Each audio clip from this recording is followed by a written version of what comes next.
देखिए, राहुल गांधी लगातार इस तरह के मामलों को,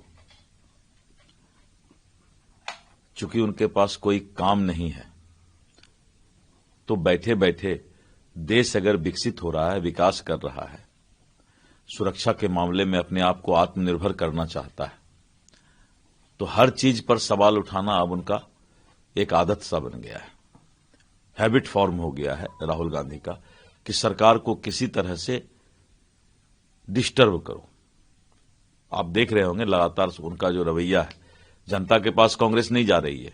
आप पूरे देश में आप देख लीजिए, जनता के पास कांग्रेस नहीं जा रही है, जनता से उसको कोई मतलब नहीं है। इसी तरह के भ्रामक और झूठे प्रचार करके और अपने पार्टी को वो जीवित रखना चाहता है। विशेष अधिकार प्रस्ताव सरकार के द्वारा लाया जा रहा था, उसको लेकर भी राहुल गांधी ने कहा है कि मैं किसानों के लिए लड़ूंगा, चाहे मेरे लिए कुछ भी कर लो, मेरी सदस्यता रद्द करने के लिए कुछ भी कर लो। वो किसानों के लिए जो 60 साल से ज्यादा कांग्रेस की सरकार इस देश में रही, उस समय ये इनके खानदान वाले लोग सोए हुए थे क्या? आज उनको किसान की याद आ गई है। इतना दिन से क्या कर रहे थे? और आज जब नरेंद्र मोदी के शासन में किसानों की खुशहाली के लिए काम किया जा रहा है, तो अब जो है चुत्तर पर ताल बजा रहे हैं। निशिकांत दुबे ने कहा है कि राहुल गांधी भारत विरोधी ताकतों के साथ मिले हुए हैं। निश्चित रूप से मैं निशिकांत दुबे के इस बयान का समर्थन करता हूं। राहुल गांधी विदेशी ताकतों को प्रश्रय देने का काम करते हैं, सदैव देश को बदनाम करने का काम करते हैं। ऐसे लोगों पर जो है लगाम लगाने की जरूरत है। वंदे मातरम को लेकर मुस्लिम पर्सनल लॉ बोर्ड ने कहा है कि मैं सरकार के आदेश का विरोध किया हूं, क्योंकि रविन्द्रनाथ टैगोर ने जिस तरीके से संविधान और सभा में विचार विमर्श के बाद ये सहमति हुई थी, और केवल 2 छंदों का उसमें जिक्र किया गया। हालांकि और साथ ही साथ उन्होंने ये भी कहा है कि हम किसी के सामने सर झुकाएंगे नहीं, हम सिर्फ अल्लाह के सामने इबादत के समय सर झुकाएंगे। कौन कहता है सर झुकाने के लिए?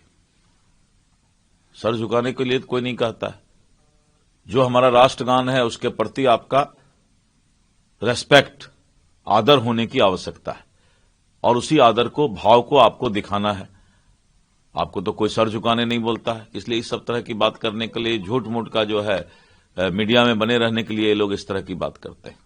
सांसद पप्पू यादव की जमानत याचिका को लेकर अभी भी अटकलें तेज बनी हुई है, आज भी सुनवाई होनी। देखिए, पप्पू यादव हो चाहे कोई भी हो, न्यायालय में जब मामला रहता है और जो फैसला न्यायालय को लेना है, उसमें कभी भी जो है इंटरफेरेंस नहीं होना चाहिए, न बयानबाजी होना चाहिए। लेकिन दिग्विजय सिंह ने कहा है कि पप्पू यादव को साजिश के तहत फंसाया जा रहा है, क्योंकि पप्पू यादव ने नीट छात्रा मामले में अपनी आवाज को बुलंद की थी। साजिश कब हुआ?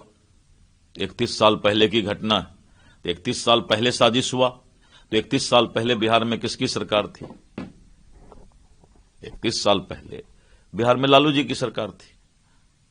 तो दिग्विजय सिंह को लालू जी से पूछना चाहिए कि भाई जो केस हुआ था उसमें कोई साजिश तो नहीं हुआ था। तो सवाल कहां करना चाहिए और सवाल कहां कर रहे हैं? बिहार में बढ़ते अपराध को लेकर लगातार विपक्ष हमलावर है। जिस तरीके से दिन दहाड़े हत्याएं हो रही है, कहा जा रहा है कि अगर 2005 से पहले जंगल राज था तो अभी क्या मंगल राज है, और डाटा भी पेश किया गया है। विपक्ष को डाटा समझ में नहीं आता है। अपराध 2 तरह के होते हैं, और एक अपराध होता है जो कि हीनियस क्राइम, संगठित अपराध, और दूसरा होता है जो छिटपुट घटनाएं बहुत तरह की प्रदेश में घटते रहती है। ये 14 करोड़ का प्रदेश है। हीनियस क्राइम में कोई भी डाटा आगे नहीं बढ़ा है। अगर डाटा दिखा दें तो हम मान जाएंगे। इसलिए जो चीज पढ़ने ही नहीं आता है, समझने नहीं आता है, और उसको लेके दिन भर उछलते रहते हैं। अब्दुल बारी सिद्दीकी ने भी कहा है कि मैंने तो कई आंकड़े भी दिखाए कि किस तरीके से आंकड़ा ये है कि आज तक, अब जब एआई टेक्निक पर दुनिया आ गया है, जब ऑनलाइन एफआईआर रजिस्ट्रेशन की बात आ गई है, जब आप सुविधा देंगे लोगों को डर भय मुक्त होकर के कि आप एफआईआर कर सकते हैं घर बैठे भी, तब लोग शिकायत करते हैं। आपके जमाने में थाना में एफआईआर होता कहां था?